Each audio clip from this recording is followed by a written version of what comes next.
Boy,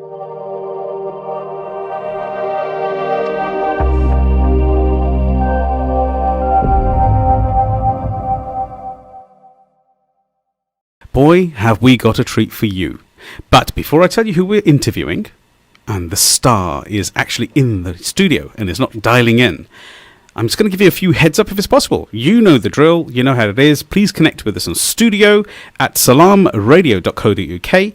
WhatsApp directly. You can ask your questions. I've got a feeling there will be some calls coming in today on 07745 278 978. Please do secure that and save it in your phone so that you've got all the information so you can text us as often as you need.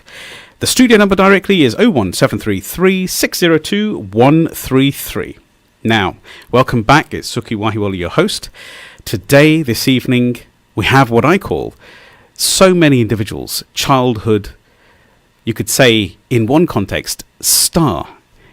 This gentleman's back history has come from real, sincere, humble roots, which is why he chose and actually really, really agreed humbly to come all the way to Peterborough, little old Peterborough, and actually be on our show with us live today. His name is Juggy D. Juggy D. He is in the studio. Now, many of you are actually, I've had phone calls left, right and centre. Kiza, I'm sure you're listening to it right now as well.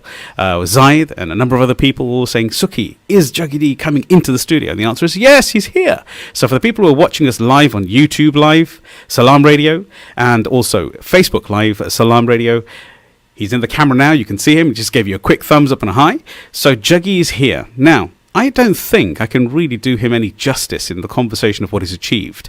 His connection with the chart-topping Jay Sean, Richie Rich, and actually the project they brought together.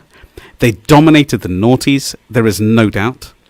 Today, Juggy's had excellence in so many arenas, been judging in an Indian panel to one of the oldest, one of the greatest, should I say, Jaspinder Nrulaji, and our own humble, British-born, Southall-born, Juggy D was sat there on the same panel. One day I sat there and watched the TV, and there he was, and I was so proud. All I could do was in glee, sharing my love with Dad, saying this is one of us representations. So, without any further ado, let me introduce. I'm going to let him do most of the talking here. Audience, team, this is the Juggy D.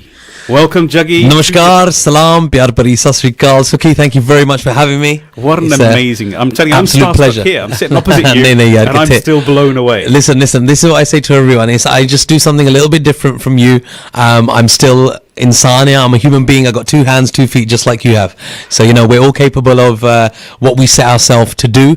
And, you can achieve anything if you put your heart and soul into it. Anything is possible. Now, that's so beautifully said, don't you think, team? I always call the team in specific, the people of the Empower Hour, the Empower Hour followers, the people who follow myself, Sukhi Wahiwala, across the globe as well, the trekking.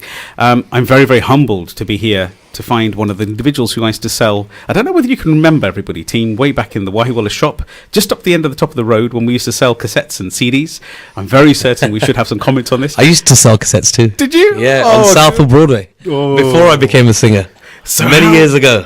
On the Broadway on the Broadway, outside a shop called, I don't know if I can mention the name of the shop. Of course you can. Okay, so it was a shop called Punjab Textiles. I know exactly what you're talking about. And I used to stand just by the crossroads in Southall, and I used to stand there, and I must have been about 11, 12 years old. I was a young little boy, and I used to love music, and they gave me a job to sell tapes, TDK tapes, on a Saturday morning, and I went, yeah, I'll do that.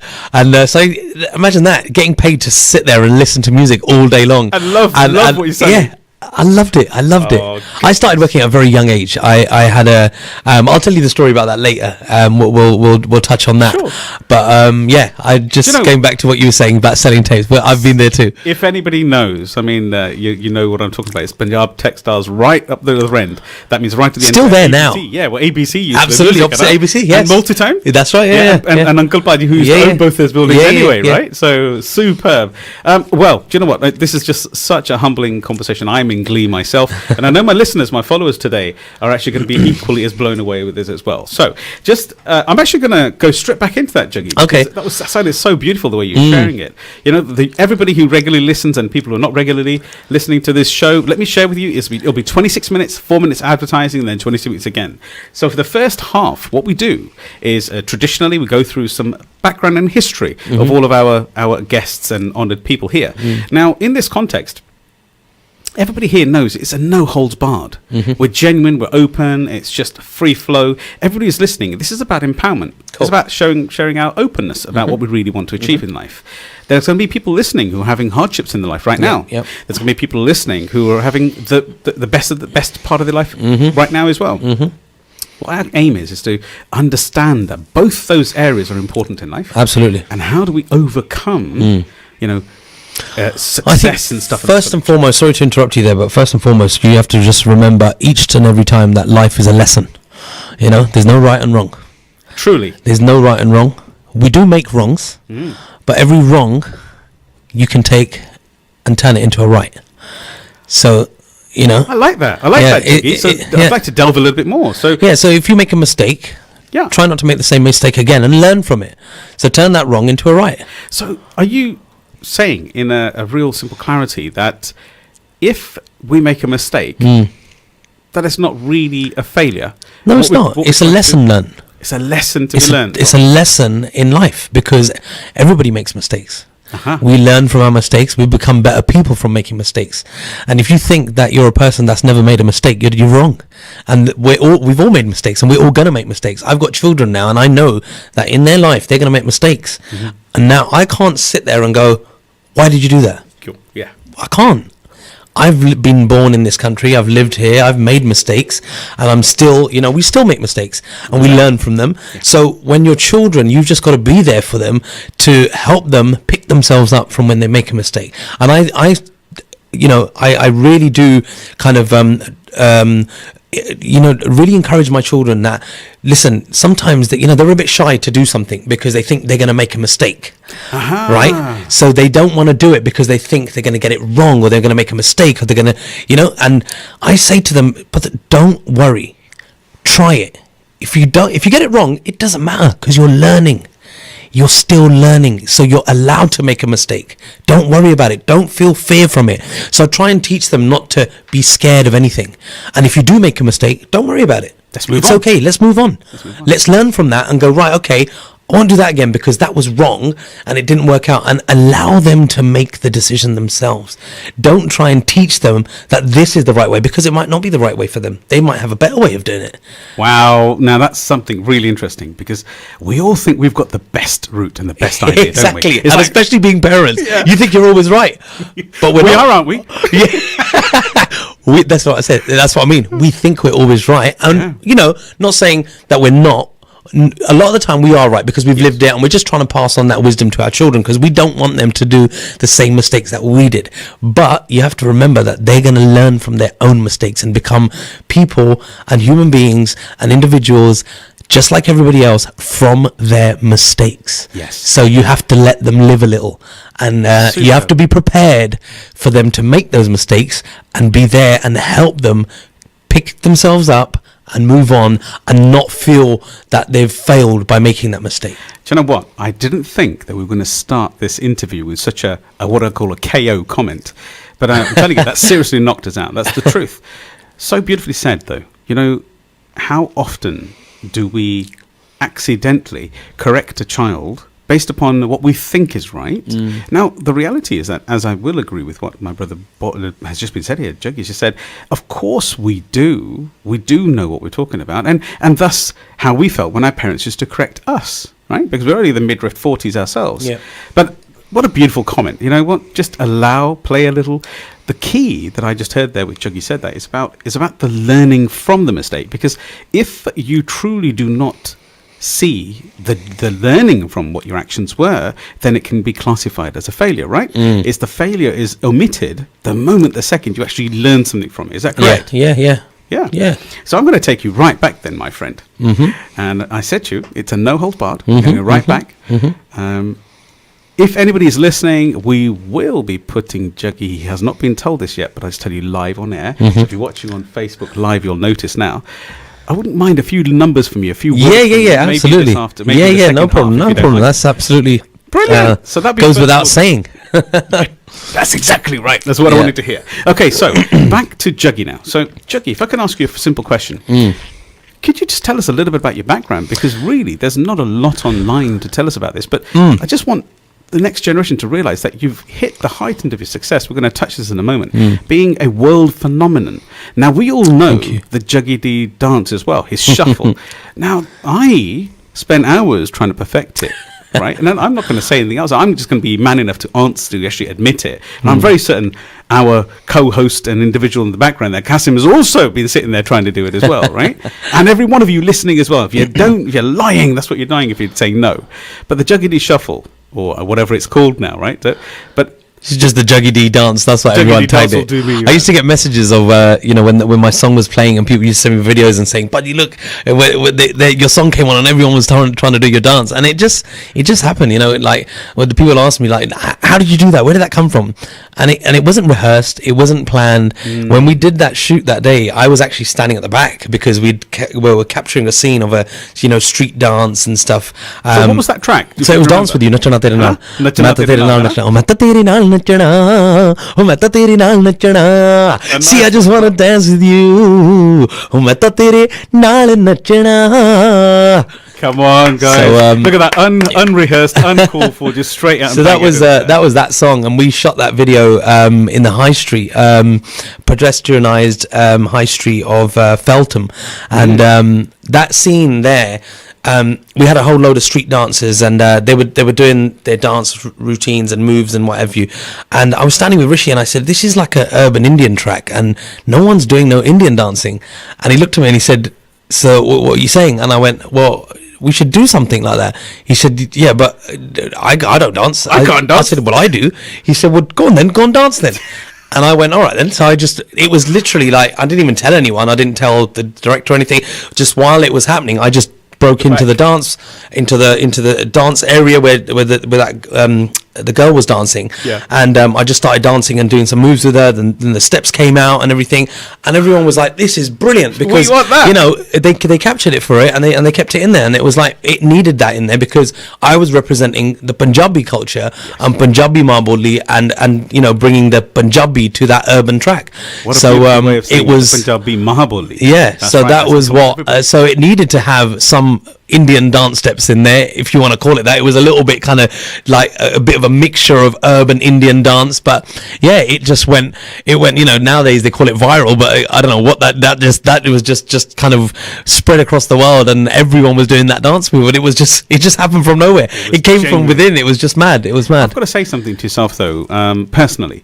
I think all of your dance songs, the tracks, but the moves all come from within. From absolutely. Some time with you, from some beautiful time with you just recently, just now, this evening as well. I've seen nothing but integrity, honesty, love, jovialness, and actual sheer care. Does that make sense? So in that context, of course, there's tracks. I mean, the most recent track that was done, I think it was when you were addressing. You're addressing an audience. Very recently, when it was the comeback from yourselves, all three of you got came back together. I can't remember what the track is now. Freak.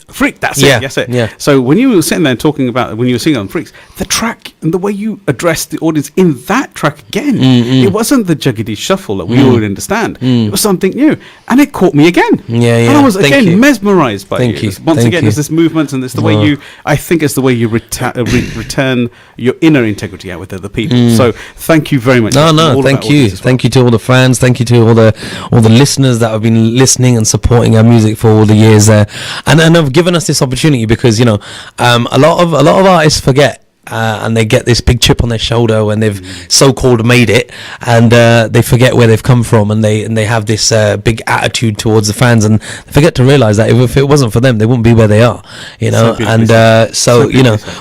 I remember very early on when I first started out in the music game with Rishi. Rishi was the one that gave me my initial break. So big love to my big bro. He's family to me, and he said to me, Jugs, things are going to change for you big time. You know, things are going to change for you. But just remember, keep your feet on the ground and let your music do the talking. And that stuck with me from day one. And it never changed. And everyone, even to this day, you know, I'm not trying to blow my own trumpet or gas myself, but everybody that knows me from day one will tell you that I have not changed since I came into this industry. The industry has not changed me. I'm just doing what I love, and I'm the same person I was 17 years ago, and I'm still the same guy now. So, you know, I sit with people, my friends, and, you know, there won't be any moment where I actually will talk about my music unless they ask me about it. Yes. Because it's like, you know, I don't need to. It's just what I do for a job. Yeah. If I'm coming to dinner to your house, let's talk about something else. I don't want to talk about my music. I talk about that all the time on radio and, you know, on doing shows and stuff. That's my work. So I'm not going to come here and talk about your work. I want to talk about your family, your kids, and what you're up to. When's your next holiday? When are we going on holiday? You know, things like that. Yeah. But normality, I'm a normal human being. I'm just doing something a little bit different to other people that is a little bit more glamorized, only because of radio and TV and stuff like that. You know, initially in the early days, just because you're on TV, everyone thinks you're a millionaire. But I wasn't. You know, I was grafting. I was hard work. Absolutely. It was, you know, I come from a very humble, small background, and my dad worked for British Airways. My mum worked for Lyons Tetley. You know, a factory worker, came here in the 60s and worked and grafted hard, you know, to give us a good life. My brother went to, thank you. My brother went to university. He got very highly educated, and I was the total opposite. Me and him are like chalk and cheese, you know. And my mum and dad wanted me to go to university, and I did go for a short while, but I wasn't very academic, but I was always like, my mind was always ticking. I was always into business and wanting to make money, and you know, I was, as you said, you know, standing outside Punjab Textiles selling cassettes and stuff, right? Well, that was not actually even my first job. My first job was at the age of 11, and I was doing the morning paper round at 5:30 in the morning. I'd wake up, and the reason I got that job was because I came home one day, and I'm talking about quite a few years ago, and I asked my mum to buy me a pair of Adidas Gazelles, which were £45, right? Wow. And I'm talking about 20 odd years ago. That's longer than that. Much longer. We'll leave it at 20. Yeah. A long time ago, right? And my mum said no to me because I used to love playing football as well. And she said, "You're going to be playing football on the street, and there'll be you know, shut down arse within 2 weeks." Yeah. I'm not spending that money. For all English listeners, that means trashed. Yeah, trashed. Yeah. You're gonna kick them to ruins, you know, within 2 weeks. So I said, yeah, but my friends have got them. And she said, well, maybe their parents can afford to pay that kind of money for them. I'm not going to do it. And I was like, really? I was like, okay. So I went out and got a job. Really? I went out and got a job, yeah. That simple? That simple. I thought, well, if she's not going to give me the money for them, my mum, right? Well, how am I going to get them? And I wanted them. So my friend had a newspaper shop. His dad had a newspaper shop. So I went there and I said, I spoke to them about it, and they said, I said, do you think I could deliver the paper in the morning? And he said, yeah, come to the shop one day. I'll ask Dad if you can give you a round. So I went there, and he gave me a round that was close to my house, and I'd wake up at 5, and I went home. So after I got the job, he said, Arjun. So he said to me, come down, and for him there was no interview, nothing. He said, if you make it in the morning at this time, you're in. You're reliable. Right? So I said, okay, cool. So I went home. I told my mum. I said, Mum, I got a job. She looked at me like, what? You've got a job? What are you talking about? Yeah. And I said, yeah. I said, when you wake up in the morning and go to work, she used to wake up at 4:30, 5 o'clock, 4:45, and leave home at 5:30 to start, or 5 o'clock, and she used to start a 6 o'clock shift, 6 to 2 in the morning, right? 6 till 2 in the afternoon. So she would leave to walk to Southall Broadway, where her, you know, the pool car used to pick them up. And I said, when you go, we're going to walk together, and I'm going to go off to do my paper round, and pick up my papers and do my paper round. And she said, okay, well, if you can get up, then I'll wake you up. Why not? If any of the listeners are listening, and the kids and the things are thinking about how they can evolve the things in future, grit.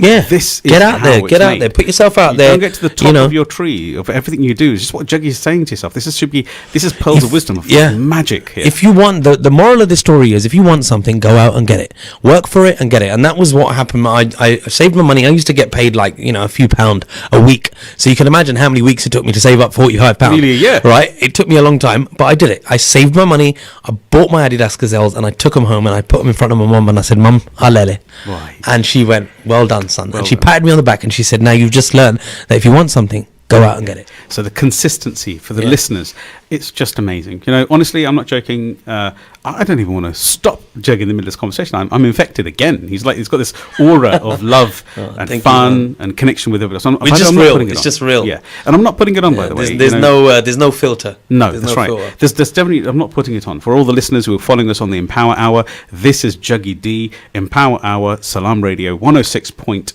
FM. Tune in. If you're watching this back, we'll bring you loads and loads more individuals like this. But tonight we have Juggy D once again. What does that say? Love life. Love life. That's it. Yeah. So, love life. This is so beautiful, Juggy. So, we've got about 6 minutes before we go to our very first break. Do you see how fast it's gone? Yes. Did you know we've been live on air for 20 minutes already? This is what happens, isn't it? Magic. Time flies when you're having fun. Yeah, that's right. So, I want to dabble a little bit on a bit more of this grit and this hard work ethic that you've had. So, you started from 11. You've gone on. You've done a paper round. I did loads. I've had so many jobs over the years, worked in so many different industries, all sorts. So let's speed through. You know, you've gone from 11 years old. Your mum's turned around and said a simple message to you. This is an empowerment hour. This is about talking about the empowerment of your mind, about self-matter. So your mum's turned around and said to you, well, okay, if you can wake up in the morning, son, you can go there. Uncle's you at the shop. Then he said to me, well, if you turn up here, I can prove that you're going to do the job. You've got the job. So you showed your grit. It took you nearly a year of consistency. Consistency in self-belief that I'm going to get there with that job. Now, the question I ask you further, when you were 14 years old, you started selling tapes, the old magical TDK tapes, which we all grew up with, coming down to even the Wahiwala shop. I've still got a box of them at home. Well, I used to do them at the shops all the time. We used to buy them from Uncle Awan and that as well. He was the biggest supplier in those days. I'm not sure if Nasser and Nazir Awan are listening at some stage. They were our good friends in those days. We used to buy quite a lot from them. So just rolling forward a little bit, and for the last 4 or 5 minutes before we go through, after the break, by the way, audience, we will be talking, and Juggy will probably be dropping a few notes, a few more tracks. He's got a very, very lovely track which kind of meant a lot to him personally, which we will touch on just after this, after the break. We've got another 4 or 5 minutes. So just in connection, if you could just share with us, I mean, before you broke into the music industry, there was obviously a gap. You went to university. You found university wasn't for you. That doesn't have to be everybody's message out there. No, not at all. Not at all. You know, my parents were always they were very supportive with whatever I did. You know, they always backed me up with whatever I was doing, and they just said one thing to me, which was the main thing that I kind of took with me. It was that whatever you do it to the best of your ability. Wow. Be the best at it. Okay, jo marji karna, jada bhi kam karna, I'm speaking in Punjabi now, whatever, jada bhi marji kam karna, dil la ke kari and give it your all. So for everybody, that to me is exactly what you said in English, you know, whatever you want to do, put your heart into it. Put your heart and soul into it and be the best possible that you can be at that. And, you know, and I say this now even to my children, like if, you know, practice makes perfect, you know. My little one is just about to turn 8. She's going to turn 8 this year, and she's been playing the piano for about a year, and she can now play. She's starting to play with 2 hands, and she can read music. I can't read music. My daughter at 7 is doing that, and she gets it wrong sometimes. I said, don't worry, Putter, try again, and she's like, oh daddy, I got it wrong. I said, don't worry, it's all right. No frustration. You're learning, and I always drum that into there. Don't worry, you're learning. It's okay to make mistakes. And you're learning. You're learning how not to do it as well. Yeah. Do something else. I love it. Yeah. Beautifully said. So in a question just yourself, just because I just love talking to you at the moment already. I'm not joking. I am going to have you back later. No worries, no problem. Anytime. Give us the honour of having you here. Anytime. Just a thought to myself, you know, you're just about to break into music, and you've come away from university. So you started university, you came back. Baji Ninder, you remember Ninder Joel? Yes, absolutely. I was a big fan of Achanak. Achanak, yeah. Huge. So we all grew up with Achanak. Naturally, everyone is. Naturally, gotta give that one. So naturally, yeah. So Baji Ninder. So basically, he had legends, truly legends, and he had a very similar conversation where he went and became an accountant, and then came home and said, "I'm starting a band." Yeah. So when did that moment happen for you? Well, the music thing happened from a very young age. So my dad working for British Airways for many years, we had the privileges of traveling a lot. So I used to go to India from a very, very young age. Wow. And, you know, became very connected through going to India, to my culture, to our music, our everything about Punjabi, you know, Boli, Ma Boli music and everything. So I found it fascinating. I loved it, and I started buying tapes from the local tape store in India, and I'd take one of my cousins and say, tell me who the latest and best singers are, and what I should get, what should I be listening to, and they'd say, yeah, but get this, get that one, Dilshad Akhtar, Ranjit Mani, Sardul Sikandar. I'm talking about old school Punjabi folk music as well, and Yamla Jatt, and so many old school singers, and I used to take them, listen to the track, the ones I liked, I used to write them all out, and if I didn't understand something, I'd say to my mum, what does this mean? What's he saying here? I don't understand that word, and I'd write it out, and I used to write in English. That's very unique. In Roman. That's very unique. We've got got 1 Roman minute left, but Roman English. Yeah. But we've got 1 minute left, did you know? Oh my God. Okay. So that's all right. That's a very different thing. So actually being able to have the feeling to double check on the actual wording themselves and writing it out in English. So anybody out there who's having a bit of a language challenge, don't be frightened of writing out in Roman English, right? Absolutely, yeah. Is that correct? So we're literally down to to the Balle is B-A-L-L-E. That's it. Simple. You don't need to know how to learn, but you don't need to learn to read Punjabi or write to learn the music. Right, wow. I'm on the last 30 seconds, Juggy, so I'm just going to love this break conversation with yourself as well. But this is Salaam Radio. This is 106.2 FM. It's Salaam Radio live on YouTube and Facebook. Please tune in if you're not already tuning in. We're going to be tweeting in a moment very shortly. But we're going to be back at exactly 19:30. That's 7:30. We've got the last 10 seconds. And we're going to talk a little bit further about into Juggy's career and what he's been achieving now and also what he's looking at in the future. Okay, cool. So here's a lovely break. Goodbye. Join us. Welcome back, everybody. This is Sukhi Wahiwala, your host this evening for Salaam Radio's Empower Hour. We have just had the most amazing half an hour already with Juggy D. He's in the studio. If you can see him on live on air, you can see via FB. Salaam. Buddy Sasrikal, and hello to everyone that's listening, and everyone in Peterborough and wherever you're listening. If you're online or on Facebook, big up to yourselves. Thank you for tuning in. Now, we have listeners from all over the country and all over the world, because this goes out from our own local Peterborough, but it also goes out across the platform with all the radio stations and all the also the internet channels as well. And plus then it also gets social media as well. So we've just got a lovely message earlier on. Can I read it out to yourself, Juggy? Yeah, if you don't mind? Yeah. Okay, so what we've got is basically there's a question by a young lady called Alia, and she's obviously somebody who's following you. She's WhatsApped it to us. Thank you very much. Everybody else who would like to WhatsApp as well is 07745 278 978, and that's Salaam Radio's direct WhatsApp. Please do ask any questions, and I'll read it out a little bit to yourself. Basically, brilliant choice of guest, the most humble artist out there. Thank you. Juggy, this is the truth. Tuned in for the first time from Scotland. Wow. And this is I love Scotland. Yes, absolutely. You've got a massive worldwide following, so I fully understand that. Thank you. Okay, so now, Juggy, it says basically, in a crux, it says that she recognizes that you do so much hard work, out there promoting yourself, doing gigs, doing live events, promotions, radio, etc., travel all over the world, releasing tracks, putting so much effort into the studio. But she says on social media, you have a little gap between what you're up to and what you're not up to, based upon other artists that are that sort of style and really heavy hitting, sort of like high expertise like yourself. So the question arises that is that a decided conscious decision to give a filter, or alternatively is it not? And before we ask the question, I also we're going to touch base and she says Alia says congratulations on my baby nephew, your baby boy, number. Thank you so much. Thank you very much, Alia. Yeah. Thank you. It's absolute pleasure having our third child. He's a little bundle of joy. I've got 2 daughters already, and now I'm the proud father of a baby boy. And I love saying this, my son. I've now got my son as well. So it's beautiful. Complete. Yeah, it's a complete family, and there's 2 girls and a boy, and me and my wife, and that's just the 5 of us, which is beautiful. Yeah, it's beautiful. And so basically, there's a very similar conversation because I have a lot of adoration for that because I had 2 daughters, then I had a son, and then I had a daughter as well. Yes, so very similar. You said life is amazing. So just on a question reference, by the way, just to anybody else who was listening, we were on the day that actually your son was born. We were, I was meant to be in the studio on the 15th, and my son was born at home in the bedroom, delivered by myself. Yes, not the first time either. The second time I delivered my first daughter, my first child as well. Not by choice. The again. The most scariest thing. All you dads. Yeah, all you dads. You better take. Yeah, heed. take note. My name is now Juggy the Midwife D. The singing midwife. Yeah, Juggy Mid. Yeah, exactly.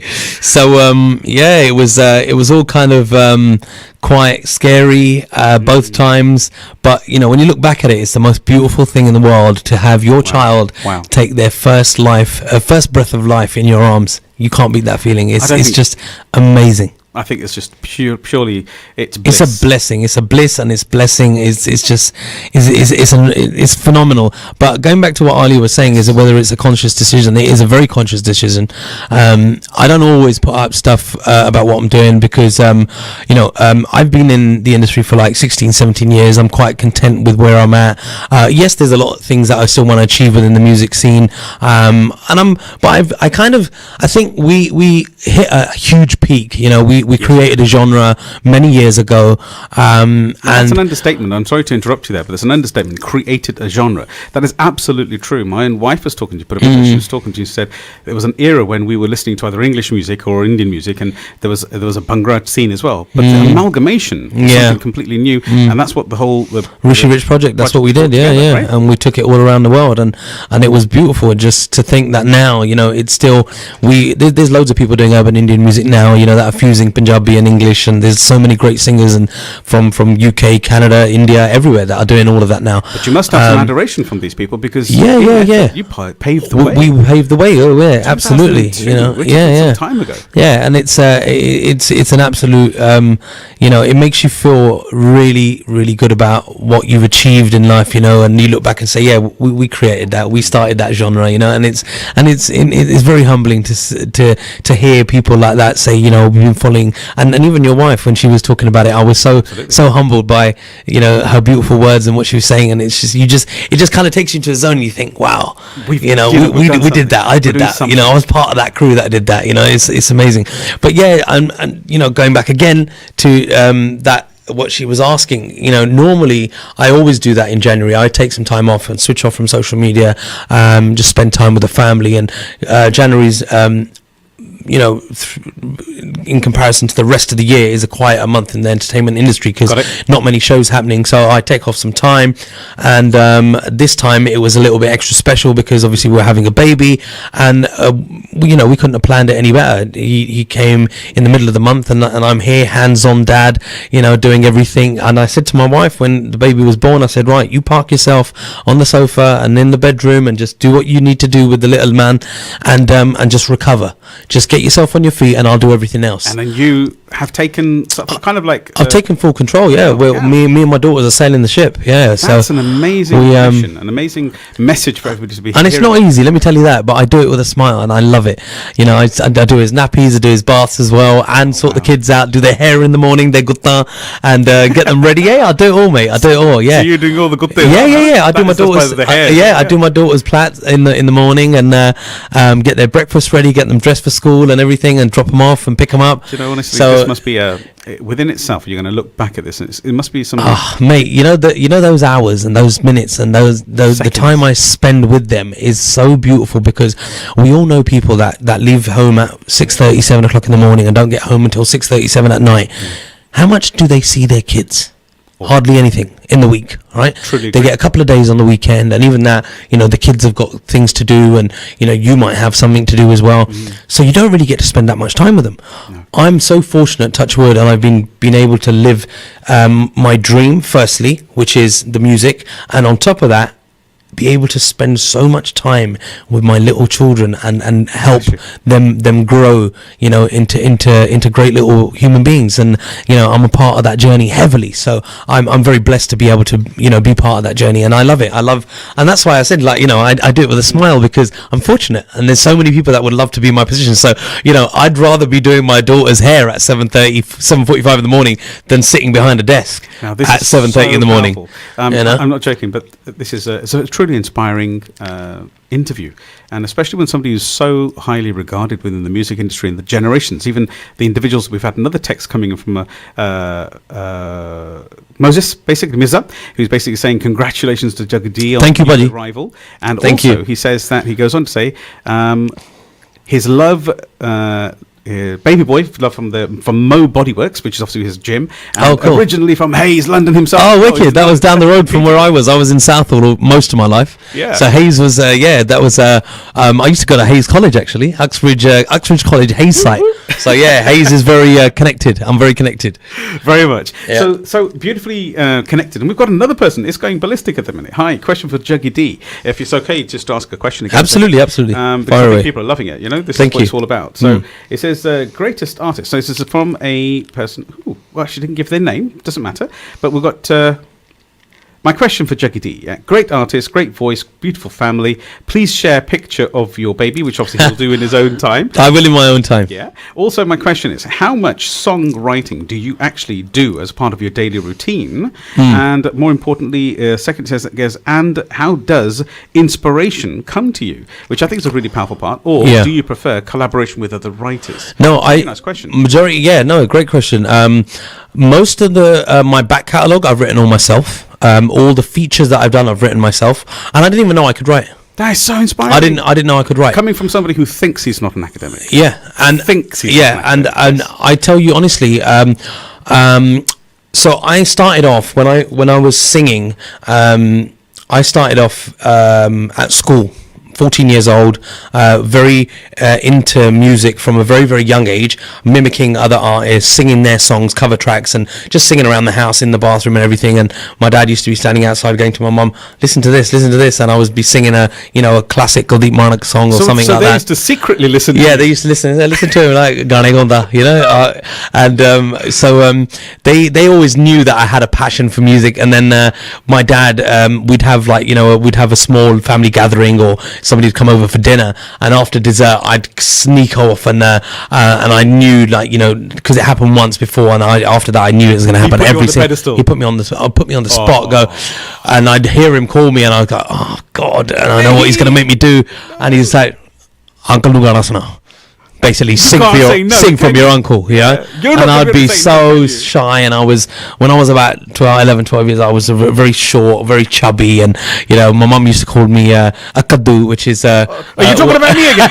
No. Very short, very chubby. What's the matter with you, Jenny? No. And anyway, my mum used to really, she used to kind of sit there and just kind of be. Looking at me like, oh, you poor thing, again, he's going to put you on the spot. Anyway, come on, I'm glad on that one. What was it like though? Oh, nerve-wracking. Like I was scared. I was, trembling in my shoes, in my boots, because I was really nervous to do it, because I didn't think I had a good voice. And but they loved it. They seemed to like it, and they were like, you know what, he sounds great. Tu gaya kar, hor gaya kar. And I was like, okay. And I'm glad that he did that, because it helped me. For the same reason. He helped me get over my shyness, and so I do look back at that, and I do think that my dad played a big part in, thank you, Uncle G, in bringing me out of my shell to become a singer. And as time went on, I used to sing more and more around friends, and they used to say to me, Jugs, you need to sing more, because you need to find and get a record out there. And I was like, I don't know where to go, I don't know, and I was 14 when I did my first stage show in school. I entered a talent competition, and Jenny, uncle from Alab, wow. He was one of the judges, and his daughter was in my year at school, and she played keys. Mona, yeah. Okay. So she played keys, and there was a few other friends of ours who were musicians. Anyway, I got them all together and said, right, we're going to enter this competition. And they went, right, okay. So I play the tabla, she plays keys. He did. What are you going to do? Because I didn't play any instruments then. And I went, I'm going to sing. And they went, what? You're going to sing? Nah. I went, yeah. So we started rehearsing, and they were like, oh my God. You can actually, you've got a vibe. He's the next generation, and he can speak Punjabi and sing really with a good accent as well. And we entered it, and we won. I came first in the singing category. And just to clarify something, because it's actually quite alien to the smaller cities, right? Yeah. So you're talking about, in your normal school, there was an Indian... I'm from Southall originally, right? Born and raised. Show. Yeah, well, it wasn't an Indian show. It was a talent competition. So you could enter in music, singing, dance, drama, whatever you wanted to do. But you had Jenny sing from Alap as one of the judges. As one of the judges, That's what I mean by the because it was a heavily Asian populated school. Got it. So that was part of the reason. And I entered, I won, and I came first. And then I was invited by Johnny Uncle to his studios. And if you look at some of the old TDK tapes, like his old albums, I'm in the backing vocals. I did backing vocals for some of his some of his albums. For rap stuff. Yeah. So this is like He'd put us on Pataka? Chum Chum Nachdi Fira. There was with Asha Bhosle. We were on the backing vocals on some of those songs. There was a few others. I can't remember all of them now, but I've got them all at home. Oh my goodness! So you've actually been in the presence of an era where Johnny Baji basically he changed the industry again. Because he changed the vibe. I was little then, and then he helped us set up a band properly from that band. Yeah, we then used to perform at charity shows and we used to open before Alap used to come on. We used to go and do a few songs, and then Alap used to come on, and so we were like the opening act, and he used to give us that was our opportunity to show to show off our little bit of talent that we had then. Well, our vision is later this year we'll be bringing in Baji Chen. Oh, brilliant! Yeah. He's like a father figure. He's an uncle. He's great. He's a lovely guy. The godfather of he is, man. He is. He's got a lot of credit, and he did a lot for the music industry, and he still is. But back to yourself then. Back to yourself. So there you are. You're winning these talent competitions. Yep. And I want to just hark back a little bit towards your career a little bit, because would you believe we've got 10 minutes left? Oh my God, we haven't got enough time to talk about everything again. God. Oh my God. I want to bring it a bit closer to today. Yeah. And well, actually, I'll go a bit myth. When you actually started to make your brand and your name, when you became a household brand, Juggy D and the Richie Rich project and also with Jay Sean. And just a big hi, big out to Amit and Narup, who just did the launch. Yes, big shout to them. I was actually meant to be there. I believe you were there, weren't you, at the Turbans and Tales? Book. Excuse me. Congratulations to both of them. They're like brothers to me. Known them for many years. And Narup used to actually take me to a lot of my shows. He used to tour manage for me and Jay, and then he did it for me a lot as well. They're like family, man. They're big time. Over from you guys here. Turbans and Tales. If you haven't bought the book, go get it. Go check it out, man. It's amazing. And one more conversation back to yourself. So your first track that you hit. I mean, over here, Alia mentioned Najina. Yes. Yeah. So come on. I co-wrote that. How did it happen? So basically, I was singing in a pub every Friday night. I was for all the young listeners over there, a pub is a naughty place, and there's not many of them around now anyway. No. So yeah, but anyway, I used to sing in a pub called the Red Lion in Southall, opposite the police station, and it was a cool little joint. We knew the owners. They were English owners, and they allowed me to come in on a Friday. And sing there, because I asked them. I just said, look, it's heavily populated with Asians, this area. Most of the punters are Indians. How would you feel if I came in and did a set on a Friday night? And they said, you're a natural centre there in this. Literally straight on. And I said, look, and they said, all right, how much do you want? What's the deal? And I went, no, I don't want no money. I said, I just want to come and perform. Just give me a couple of beers at the end of the night. And they went, okay.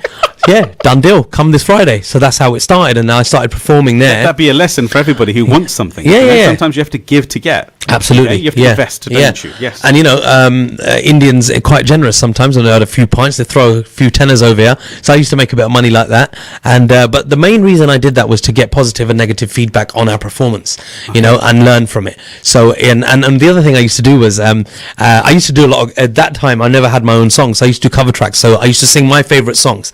And if somebody requested a song that I didn't know, that would become my homework for the week after.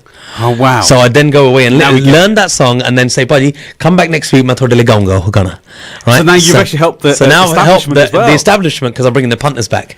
Right. So we started off doing an hour, then we went to 2 hours, then we went to lock-ins. So we were there, and we used to. By the way, is after 11 o'clock. Yeah. That's it. And they didn't want me to go home. They wouldn't want me to go home, and I used to wear a kurta, chadra, a turban, and everything. So basically, I used to they do thought the full on monarchia. Oh yeah. It was brilliant. And we used to do this. We used to do this song. Ek pub ne bas karati 100 pubban di. And you know, there was a song that Ek taar ne bas karati so tara di. There was that song that was, I think it was by Satrang or Sukhi, I think it was. Anyway, Sukhi. but, yeah, we changed that. I changed the lyrics for that to Ek pab ne bas karati so pabandi. So basically, just for an English direction there, in case you're listening and you're thinking about it in America, thinking what's going on here. Yeah. Basically, he's saying that one pub has shut down all the other pubs because of what we're doing here on a Friday night. Right. Yeah, so it was brilliant. We used to get loads of people in there. Loads of my mates used to come and everything. So yeah, that's where it started. And then one of my friends introduced me to Rishi. He mentioned me to Rishi because he bumped into Rishi after a long time. They used to go to college together, and bumped into Rishi, and he said, "Oh, what you up to?" Blah blah blah. Cut long story short, he said, "I'm just coming to the end of finishing my album, but I'm looking for another singer." And he went, "I know someone. He's my mate's." He's my friend. He's my younger brother's mate, meaning me. And he's been singing since I've known him. You need to check him out. You should meet.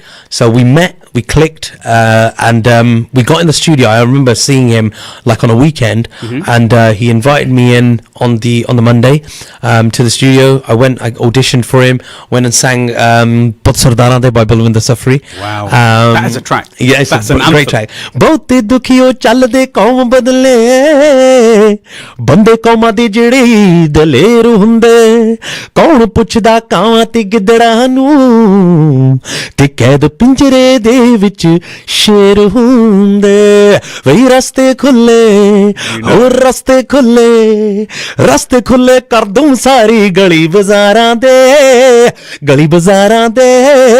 ਸ਼ੇਰਾਂ ਵਾਂਗੂ ਘੁੰਮਦੇ ਫਿਰਦੇ ਪੁੱਤ ਸਰਦਾਰਾਂ ਦੇ ਸ਼ੇਰਾਂ ਵਾਂਗੂ ਘੁੰਮਦੇ ਫਿਰਦੇ ਪੁੱਤ ਸਰਦਾਰਾਂ Come on, team, you know where that's coming from. That was the song Style.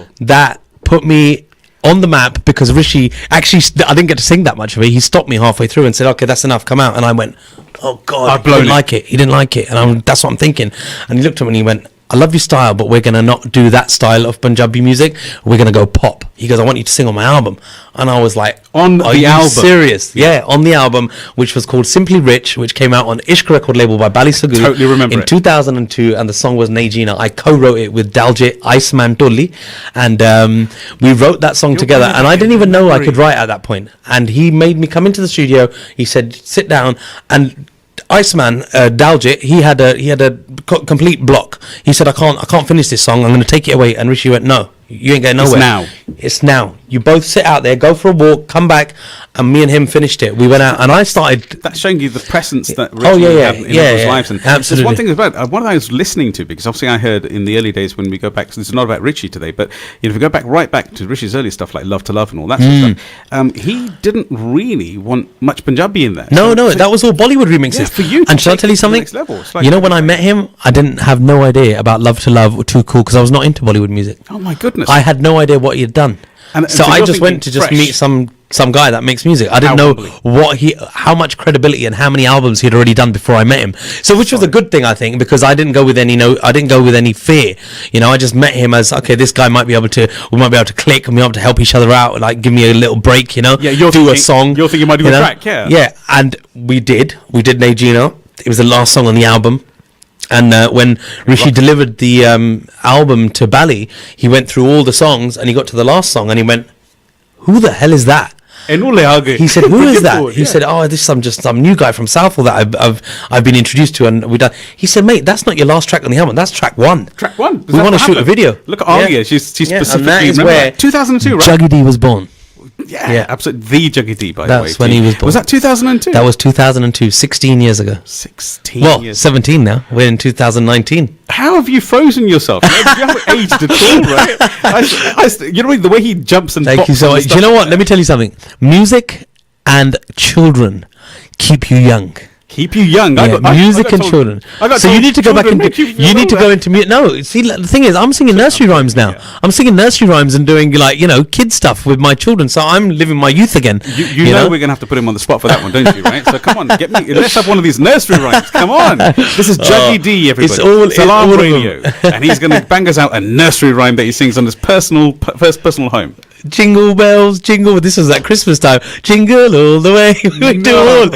And yeah, Humpty Dumpty's out on the wall. All of it, all of it. You know, we do it all. We do it all. Juggy, this is such a beautiful time, but I can't believe where the time's going. We've got 4 minutes left. We might have to do a part 2 to this. I think we will. You know, I think the team's going to be very happy for that. I think if you guys who are listening, another one from Moses again. Moses Mirza saying thank you.